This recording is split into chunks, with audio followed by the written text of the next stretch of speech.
क्योंकि नीतीश कुमार अब भाई सीधे तरीके से वो नरेंद्र मोदी के पक्ष में तो कुछ बोल नहीं सकते हैं, बोलना सही भी नहीं होगा, ना तो राजनीति के एंगल से ना ही तो विचारधारा के एंगल से। जी।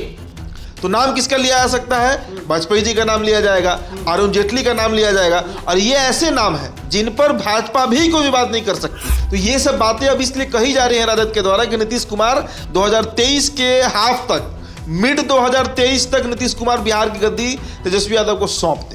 और वो प्रेशर नीतीश कुमार के ऊपर है। तेजस्वी यादव का कद भी बढ़ रहा है, ताकत भी बढ़ रही है, और उनकी पार्टी का जनाधार, ताकत, कार्यकर्ता सब कमजोर पड़ चुके हैं। कोई भी सवर्ण नेता, जो चार जातियां हैं, अपर कास्ट कहिए, फॉरवर्ड कहिए, जो कहिए उसको आप, उनसे अब नीतीश कुमार का अलाइनमेंट जो है वो पूरी तरह टूट चुका है। ये बात साफ हो गया कि अति पिछड़ा वोट नीतीश कुमार से हट गया, सवर्ण बीजेपी के वोटर हैं और एमओआई समीकरण लालू यादव के साथ है। लेकिन 25 तक अपनी कुर्सी बचा रखने के लिए नीतीश कुमार ने यह बयान दिया कि तेजस्वी यादव 2025 के नेतृत्व करता हूं। बिहार के मुख्यमंत्री नीतीश कुमार इन दिनों भाजपा पर सॉफ्ट नजर आ रहे हैं। आपको बताएं, बिहार में महागठबंधन की सरकार है और लगातार नीतीश कुमार भाजपा नेताओं से संबंधित कार्यक्रम को आयोजित कर रहे हैं। आज देखिए, अटल बिहारी वाजपेयी के बाद अरुण जेटली की जयंती उन्होंने मनाई है। हम बात करेंगे उदीप जी से, जिस तरीके से बिहार में महागठबंधन की सरकार है और भाजपा नेताओं पर सॉफ्ट नजर आ रहे हैं नीतीश कुमार। भाजपा नेताओं पर सॉफ्ट कहना सही नहीं होगा, और दरअसल नीतीश कुमार किसी पर सॉफ्ट नहीं होते हैं। जी। नीतीश कुमार का कोई भी जो मूव होता है, उनका कोई भी बयान होता है, जो वो मीडिया में दे रहे हो या फिर सार्वजनिक मंच से दे रहे हो, जैसे 2025 में तेजस्वी यादव का नेतृत्व, इस तरह का कोई भी बयान नीतीश कुमार का आता है तो उसके पीछे बहुत सोची समझी एक रणनीति होती है। जी।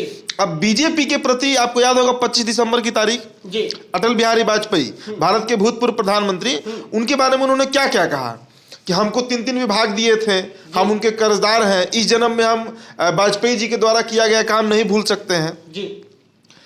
आज उन्होंने अरुण जेटली के बारे में कहा। अरुण जेटली के बारे में कहने का आप दो मतलब निकाल सकते हैं। पहला तो कि अरुण जेटली से उनका बहुत मित्रवत संबंध रहा है नीतीश कुमार का, लेकिन आज जिस परिदृश्य में बिहार और देश की राजनीति चल रही है, आप कह सकते हैं कि पूरी तरीके से जो बिहार की महागठबंधन है, जिसका नेतृत्व करता नीतीश कुमार है, उनकी पूरी राजनीति की जो धुरी है वो नरेंद्र मोदी के खिलाफत में है, बीजेपी के खिलाफत में है, आप कह सकते हैं आरएसएस के खिलाफत में है, जो नीतीश कुमार की भी पूरी राजनीति दिख रही है। लेकिन 9 अगस्त 2022 को जब से बिहार में सत्ता परिवर्तन हुआ, एक नई सरकार बनी, आप कह सकते हैं बीजेपी से इनका तलाक हुआ और वापस ये निकाह किए तेजस्वी यादव राजद से, उसके बाद से आप ऑब्जर्व कीजिए कि बिहार के 3 उपचुनाव हो चुके हैं, गोपालगंज, मोकामा और कुर्नी।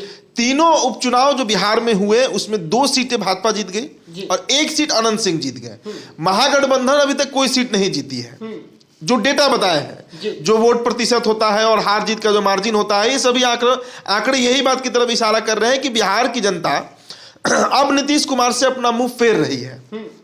दूसरी बात, लालू प्रसाद यादव की गैर मौजूदगी है बिहार में। बिहार में वो फिजिकली प्रेजेंट नहीं है और ना ही तो मानसिक रूप से भी वो बिहार की राजनीति पर कोई देखरेख कर रहे हैं। सिंगापुर में है, इलाजरत है, उनका स्वास्थ्य अब ठीक हो रहा है, किडनी ट्रांसप्लांट हुआ, वापसी होने वाला है लालू यादव का 1 महीने के अंदर, ये खबर लगातार चल रहा है।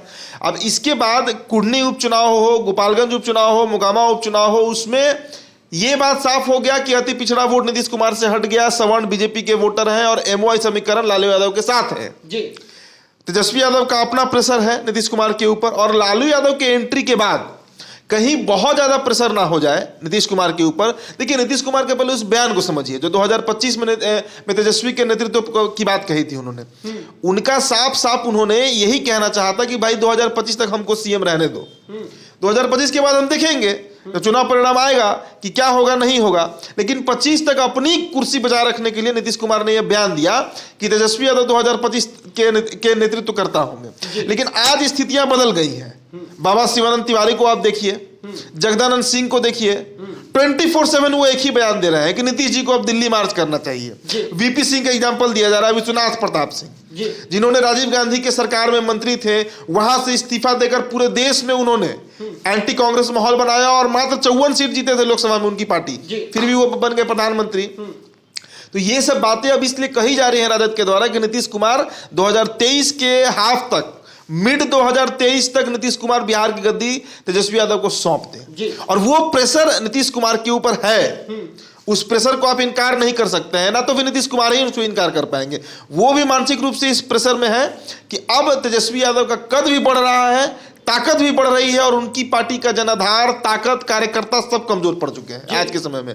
तो कहीं अगर ज्यादा प्रेशर बना उनके ऊपर तो एक बार फिर से बीजेपी के साथ आने का पुनर्विचार किया जा सकता है। और वही पुनर्विचार के बीच में जो लोग आते हैं वो अटल बिहारी वाजपेयी है, वो अरुण जेटली है, इस तरह के जो नेता जो नीतीश कुमार के साथ काम किए बतौर मंत्री, बतौर प्रधानमंत्री, उनके नाम का चर्चा फिर से बिहार में चल रहा है। क्योंकि नीतीश कुमार अब भाई सीधे तरीके से वो नरेंद्र मोदी के पक्ष में तो कुछ बोल नहीं सकते हैं, बोलना सही भी नहीं होगा, ना तो राजनीति के एंगल से, ना ही तो विचारधारा के एंगल से।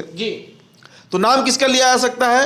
वाजपेयी जी का नाम लिया जाएगा, अरुण जेटली का नाम लिया जाएगा, और ये ऐसे नाम हैं जिन पर भाजपा भी कोई विवाद नहीं कर सकती है। इसीलिए नीतीश कुमार हमेशा दो तरफ से खेल खेलते हैं, दो तरफा उनका होता है कि इधर ना सही तो इधर। और एक बात आप और समझिए, जो सवर्ण लॉबी है जदयू का, सवर्ण लॉबी 45 इनके जो विधायक हैं उसमें 10 विधायक सवर्ण जाति से आते हैं, राजपूत, भूमिहार, ब्राह्मण, यही लोग हैं। आप 16 जो सांसद हैं उसमें 3 सांसद सवर्ण जाति से आते हैं। उनके बीच भी ये खबर जा रहा है आज के समय में कि भाई वो नीतीश कुमार जिनकी पूरी राजनीति उस नेता के खिलाफ रहा जिन्होंने कहा बुरा बाल साफ करो, आज उसी के साथ चले गए हैं। और आपको याद होगा अगस्त में ना सरकार बदला, अगस्त 2022, उसके पहले तक चाहे आप शालिनी मिश्रा जो है केसरिया से विधायक, उनका उठाकर देख लीजिए, आप किसी भी विधायक के सांसद का बयान उठाकर देखिए, सभी लोग बिहार में जब तक बीजेपी और जदयू की सरकार थी सभी सवर्ण नेता तेजस्वी यादव के खिलाफ ही बोल रहे थे।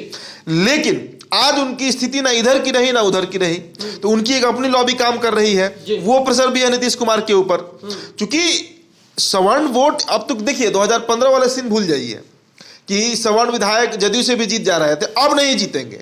उस समय मोहन भागवत का बयान आया था उस तरह का, लालू यादव का साथ भी था नीतीश कुमार के साथ, इसलिए कुछ सवर्ण विधायक जीत गए थे नीतीश कुमार की पार्टी से। लेकिन अब आज के समय में कोई भी सवर्ण नेता, जो 4 जातियां हैं, अपर कास्ट जो कहिए, फॉरवर्ड कहिए, जो कहिए उसको आप, उनसे अब नीतीश कुमार का अलाइनमेंट जो है वो पूरी तरह टूट चुका है।